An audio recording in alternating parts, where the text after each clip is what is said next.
Olá pessoal, a gente está com mais um vídeo aí e hoje a gente vai falar sobre berimbau. O tema é berimbau, é um assunto super interessante. Vou tentar ajudar vocês a tirar algumas dúvidas aí, mostrar da maneira que eu trabalho, como eu faço a escolha do melhor material para a gente ter um bom produto, né? No final, um bom berimbau. Acompanha aí. Então, a gente pode estar trabalhando o berimbau com vários tipos de madeira, né? A gente, por exemplo, tem o berimbau de bambu, que se fazia muito, hoje quase não se faz mais berimbau de bambu, é difícil você encontrar berimbau de bambu. Tem a biriba, né, que está ainda em evidência. Tem o guatambu, que chegou forte aí. Tem o piquiá, que é uma madeira lá do norte, lá que também é está sendo muito usada, né? E a gente pode estar fazendo com qualquer dessas madeiras, basta que ela seja bem escolhida para o tipo de berimbau que você quer. A gente pode trabalhar o gungo, o médio, o viola, e você tem que saber que madeira você tem na mão, qual a madeira que vai ser melhor para a viola, para o médio e para o gunga, né? Assim como a cabaça. A cabaça nós temos aí quase no país todo vários tipos de cabaça. De região para região, ela muda o formato, ela muda a espessura, né? E você tem que saber, ter essa experiência de saber qual a cabaça é melhor para você trabalhar o seu berimbau, e dentre essas cabaças você escolher o tamanho que você quer para você montar o seu gunga, seu médio e o seu viola. Bom, a escolha da verga é essencial, né, para você fazer o seu berimbau.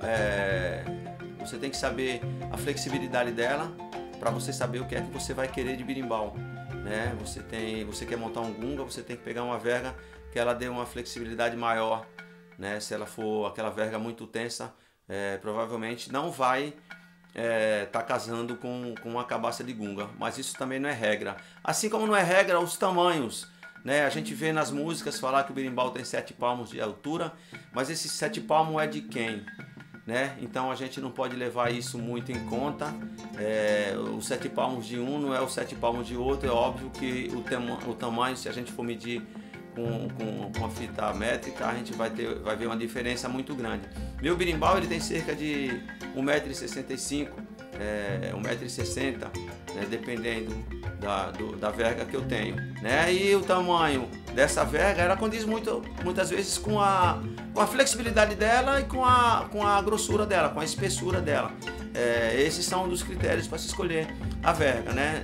Para o médio, ele vai intermediar essa flexibilidade fácil do gunga com a rigidez, a maior rigidez do viola, né? Então o médio ele fica intermediado entre essas duas. Bom, as cabaças, elas assim como as vergas, elas têm que ser bem escolhidas, elas têm que ser bem tratadas, né? Você tem que ter um olhar diferenciado para saber, para conhecer a parede da cabaça. Quando você compra a cabaça, geralmente você não compra aberta, você compra ela fechada. Então você tem que ter a experiência de pegar na mão e sentir mais ou menos o peso. Pelo peso você pode ter uma noção da espessura da parede, né? Então muitas vezes a cabaça ela tem uma parede fina, mas ela não tem uma certa rigidez, né, no seu casco, e ela não vai trazer um bom som. Então você tem que aprender essa diferença, né? E eu geralmente procuro trabalhar com as cabaças com a parede entre fina e média, né? Porque você tem um bom som e com uma certa rigidez no casco da cabaça para que você possa ter um bom resultado. Muitas vezes a cabaça é muito bonita, mas ela tem uma parede fofa e acaba trazendo essa interferência no som. Você dificilmente tem cabaça que fica aqui 5 meses aqui, eu testo com 1000 vergas e ela não casa com nenhuma, mas porque a parede dela realmente não vai aceitar nunca. Bom, após a escolha do material, você escolheu a sua verga, você escolheu a sua cabaça, aí a gente vai para o processo de montagem, né? E obviamente da afinação, né? Isso vai de cada um. Eu vou dar aqui a minha opinião, da maneira que eu faço. Eu vejo pessoas que armam um berimbau de forma diferente. Eu vejo que às vezes as pessoas se preocupam em estar medindo um palmo, né? Eu não sei se vocês já viram isso, mas muita gente mede um palmo do castelinho do berimbau até a cabaça. Tem outros que medem no arqueamento, medem o meio da verga, o cara coloca os dedos para ver se tem 4 dedos, 5 dedos, 6 dedos, sei lá.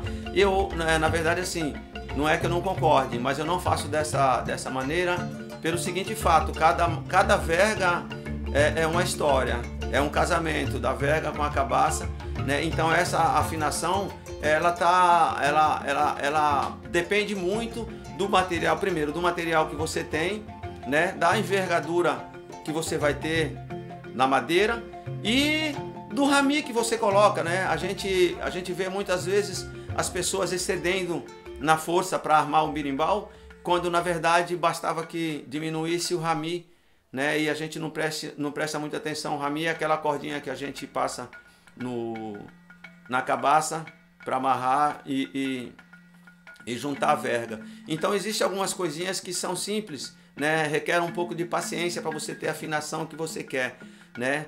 E a afinação ela pode ser de um berimbau só, ou pode ser uma afinação casada com os 3 berimbaus, né? Eu não sei o que você pretende trabalhar, mas requer muita paciência e experiências, né? De você soltar um pouco mais a verga, ou você enforcar um pouco mais, você abaixar a cabaça, você levantar, e nesse meio tempo, às vezes o rami, né? Você diminuir, aumentar o espaço do rami para a cabaça.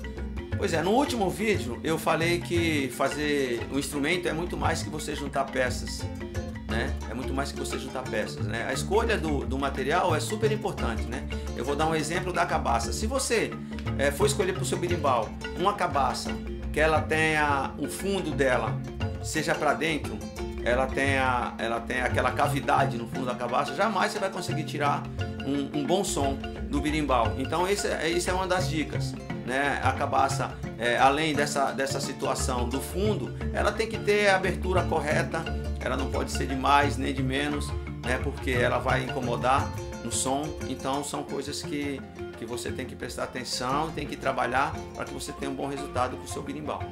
Então até a própria baqueta, ela traz interferência no som, né? Muitas vezes tem muita gente que gosta de baqueta de bambu, mas o bambu, ele tem o bambu certo. Existem bambus que são fofos, a parede dele é fofa, então quando você bate, ele não consegue tirar o som desejado, né? E já tem outros bambus que ele tem uma rigidez bacana na parede, né? E aí você já tem um som diferente. Então é mais uma matéria-prima que tem que ser bem escolhida, não é você pegar um pedaço de bambu, né? E existe o ipê, a própria biriba, né, que você pode estar fazendo sua baqueta, que são madeiras que eu gosto de trabalhar, principalmente o ipê, que ele traz um retorno muito bom.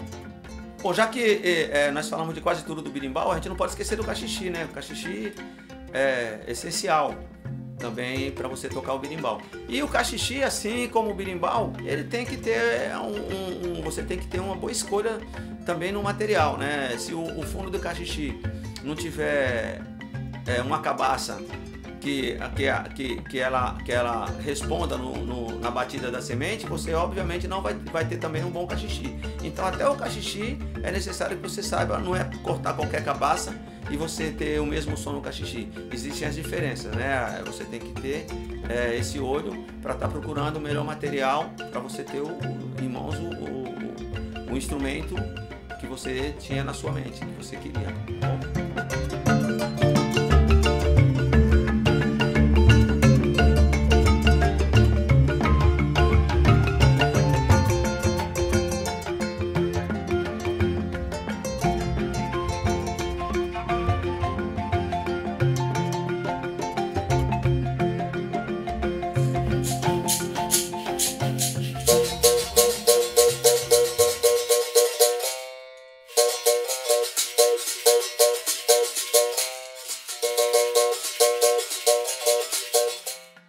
Bom, espero que vocês tenham gostado.